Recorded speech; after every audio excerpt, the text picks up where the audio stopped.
Deci ce e el acolo? Asta e piciorul de sprijin pentru transport.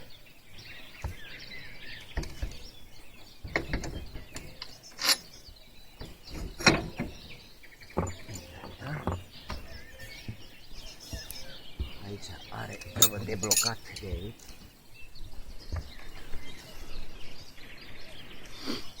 Asta ca să nu se miște brațul.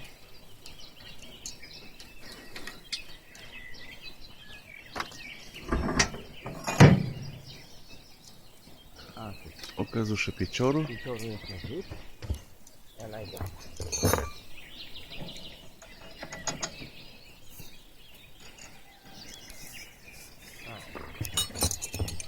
Acum asta de deblocare. Șurubul.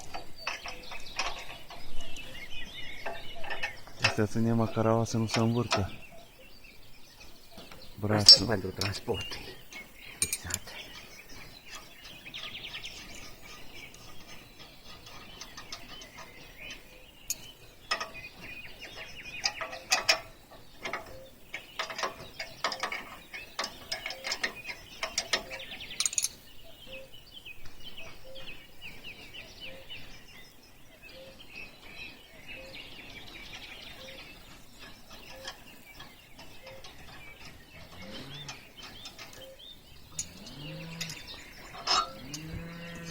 Vezi că fuge, ține de ea. Nu are nimic. Numai că e legat acolo. E legat cablul, știi? Ah, Până ce faci reglajul de boloboc.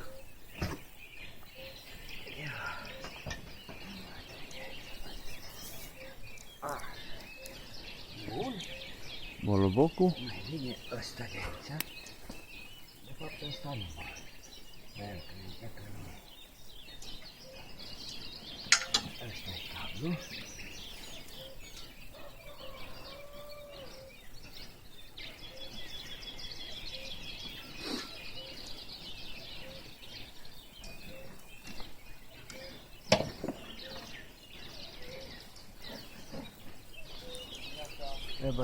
Bună dimineața! Dimineața. Oprește-l un pic grelul până dezlege asta aici acasă, nu? Bine pus pe lobocul, da? Se vede.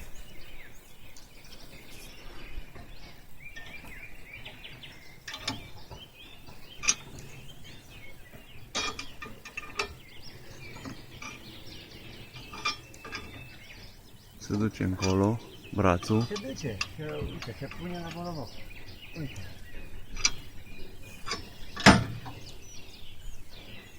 Da.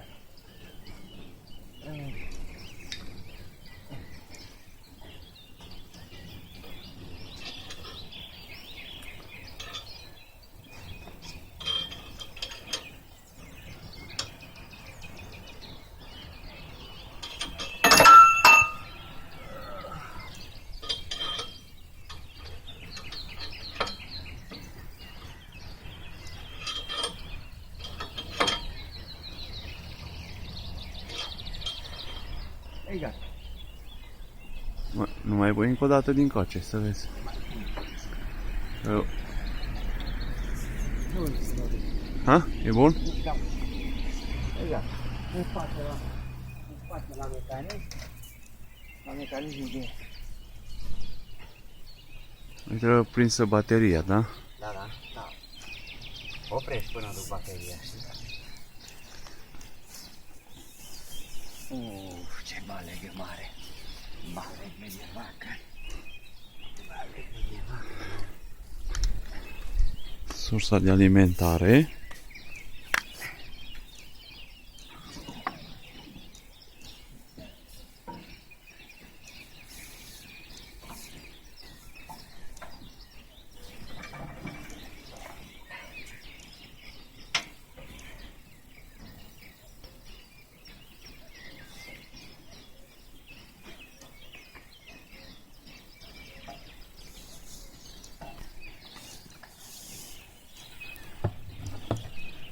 Comanda, de ce îmi balegă o mea? Uite-te cum e.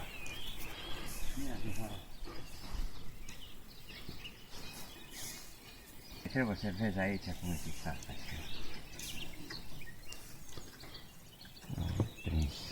comanda. Comanda la degete.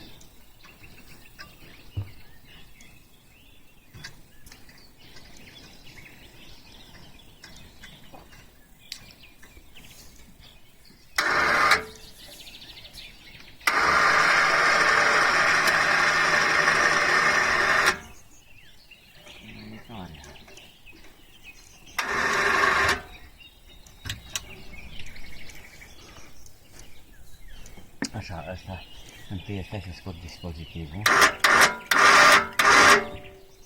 Dispozitivul, el filmează încolo cum se mișcă, știi?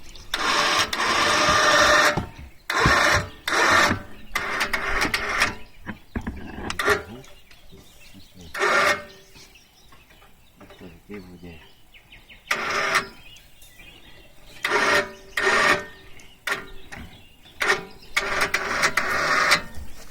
Reglajele de înălțime, deci de aici se reglează pentru lungimi de diferite. 4, da, 4 sau 3. Aici are dispozitivul ăsta de strânge. Deci se vede cum, uite că strânge stupul. La ridicare.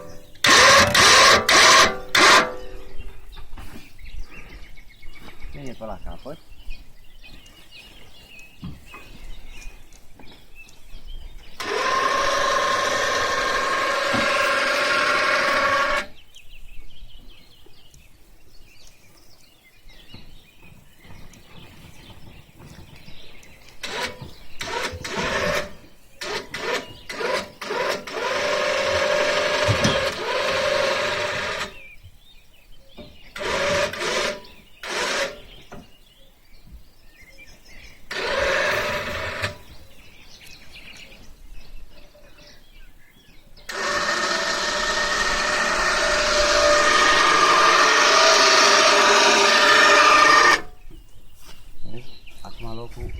Aș putea să ridic acum macara, ok? Să ridic acolo mai sus.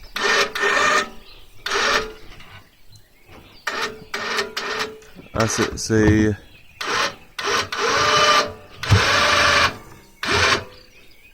Să-i îmbunătățești reglajul, nu? Îi pot ridica macaraua pentru că e terenul așa.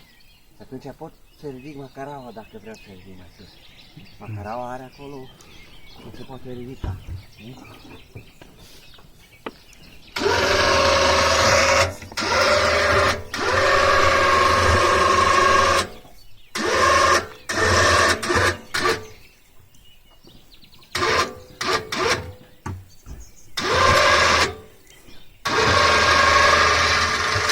Te referi la stâlpul principal, că poți să ridici mai sus?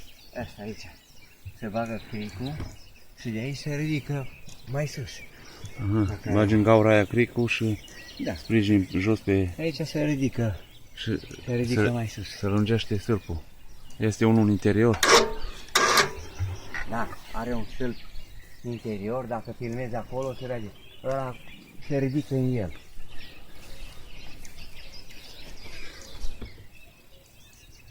Deci ăsta e 90 pe 90, ăsta e 80 pe 80 acolo.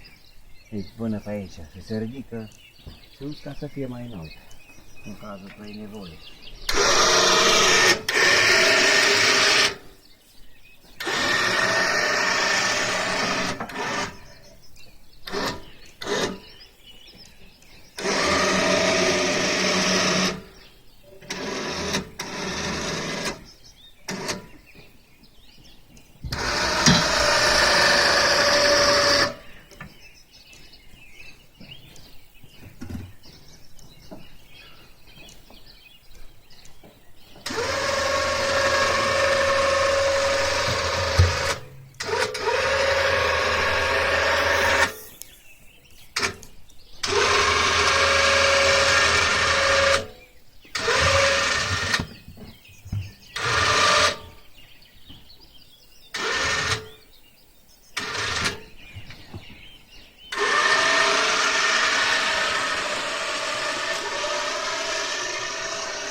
Fiecare stup are un palet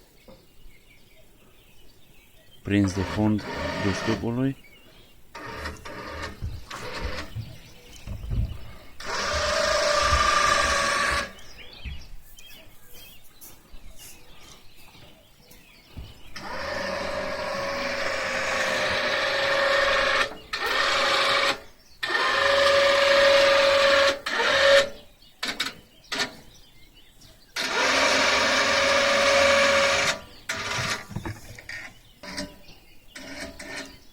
Construită de Radu Rus.